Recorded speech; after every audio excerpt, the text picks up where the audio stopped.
Hello friends, আমি মৌমিতা অর্ণব ইলেকট্রোটেক চ্যানেলে আপনাদের সকলকে জানাই ওয়েলকাম।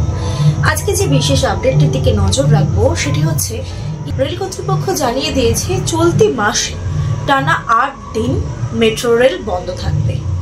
কোথায় কোথায় এবং কবে কবে বন্ধ থাকবে জানতে অবশ্যই ভিডিওটি শেষ পর্যন্ত দেখে নিন।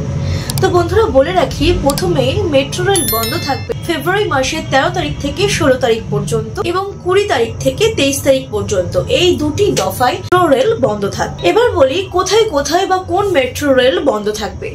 শিয়ালদা থেকে সেক্টর 5 এর যে শাখা আছে সেখানে মেট্রো রেল বন্ধ থাকবে এবং হাওড়া ময়দান থেকে স্প্ল্যানেট, এই দুটো শাখায় মেট্রো রেল বন্ধ থাকবে। আর এই যে মেট্রো লাইনটি বন্ধ থাকবে তার কারণ হচ্ছে গ্রিন লাইন 1 এবং গ্রিন লাইন 2 এর যে সিগন্যাল ব্যবস্থা আছে সেটিকে ঠিক করার জন্যই কিন্তু এই মেট্রো রেলটি বন্ধ থাকবে।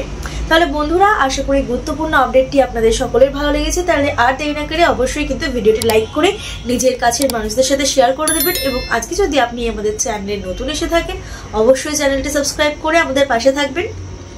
ভিডিওটিতে শেষ পর্যন্ত থাকার জন্য সমস্ত দর্শককে জানাই অনেক অনেক ধন্যবাদ।